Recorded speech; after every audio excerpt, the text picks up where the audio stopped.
اهلا بيكم مره تانية في حلقه جديده. النهارده هنرد عن بعض الاسئله اللي اتسالت لي عن تطبيق انستا باي من بعض متابعينا الافاضل، وهنشوف تفصيله الاسئله والاجابات بتاعتها في تكمله الحلقه. وقبل ما اكمل الحلقه، يا ريت التفاعل مع الحلقه بيفرق معانا.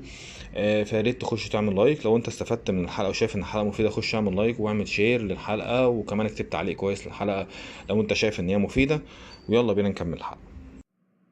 من ضمن الاسئله اللي اتقالت لي، هو اول حاجه: هل يمكن استقبال حوالات على تطبيق انستا باي من خارج مصر؟ هو تطبيق انستا باي هو طبعا التحويلات بتتقبل على الحساب مش على التطبيق. تمام. التطبيق لوحده يعني في بعض التطبيقات اللي ممكن تقبل بيها تحويلات من خارج، زي مثلا فون كاش. فون كاش ممكن هي عباره عن محفظه مستقله مربوطه برقم التليفون، او زي فودافون كاش او اي محفظه الكترونيه، فده ممكن تستقبل عليها حوالات من خارج مصر. اما تطبيق الفون كاش فهو تطبيق بنكي.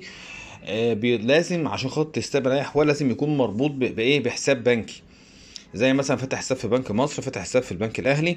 فطبعا بربط الانستا باي اللي هو الحساب اللي هو بتاع بنك مصر، او اللي هو بالكارت الفيزا بتاع الحساب، وبناء عليه هو بيبقى مربوط اساسا بشكل مباشر على الحساب الاساسي المربوط بالكارت.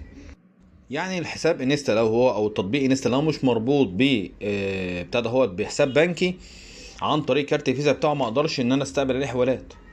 تمام. وما اقدرش ان انا استقبل اي حاجه، لان هو التطبيق لوحده مش من ضمن التطبيقات اللي انا ممكن استقبل عليها حاجه بشكل مستقل. تمام كده. لكن استقبل عليها تحويلات من خارج ما فيش اي مشكله خالص. السؤال التاني اللي احنا هنتكلم فيه: هل يمكن ارسال حوالات الى خارج مصر من تطبيق انستا على حساب خارج مصر؟ الاجابه ايوه ممكن. لو ان طبعا احنا عارفين ان انستا باي في مجموعه من البنوك موجوده فيه. يعني انت لما بتفتح اللي هو تطبيق الانستا، ولما تيجي تعمل ارسال لحساب بيختار لك، يقول لك حدد البنك اللي انت هترسل فيه. اي بنك البنوك اللي موجوده في الليسته في اي مكان موجوده في الليسته الخاصه اللي موجوده داخل اللي هو لسته اللي هو الارسال، او لسته البنوك اللي هو المتاحه الارسال اليها. انت بتختار المكان وبتختار وبتكتب الفرع، وبيحدد لك الفروع المتاحه. اي فرع من الفروع المتاحه الموجوده قدامك ممكن تبعت لها، حتى لو هو الفرع ده خارج مصر. يعني مثلا البنك العربي الافريقي له فروع جوه مصر وبره مصر، عايز تبعت لبره مصر، لو الفرع ده لو متاح قدامك ظاهر قدام في التطبيق هتبعت عليه عادي، مفيش اي مشكله فيه خالص. من ضمن الأسئلة برضو: هل يمكن طباعة إيصال التحويل من خلال تطبيق انستا؟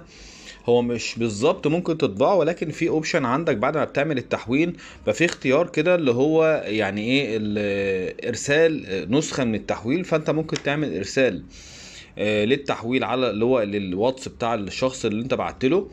بتطبع كده زي سكرين شوت معينه كده، بتطبع بتقوم مبعوتها له، بتفيد عمليه التحويل بوقت والتاريخ والساعه والمبلغ اللي انت بعته ليه. بعد طبعا ما بيتبعت عندك طبعا بينزل عندك في اللي هو اللي هو عندك في اللي هو الاستوديو بتاع الصور. ممكن حضرتك بقى تعملها تحولها لبي دي اف وتبعتها، عايز تحتفظ بيها كصوره وتبعتها كسكرين شوت براحتك. لكن ان انا اعمل طباعه للايصال دي مش موجود عندي.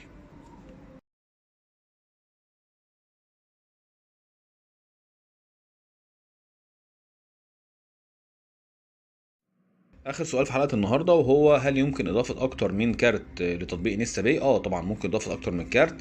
لو انت عندك اكتر من حساب، واحد مثلا في الاهلي واحد في بنك مصر، بتضيف طبعا بتعمل ربط للكارت الفيزا على الحساب بتاع بنك مصر بالكارت بتاعه، وحساب البنك الاهلي بالكارت بتاعه. يبقى عندك اكتر من كارت ممكن اللي هو انت تستخدمهم عادي، مفيش اي مشكله خالص. لحد هنا نكون خلصت حلقه النهارده، ونتقابل في حلقه جديده. مع السلامه.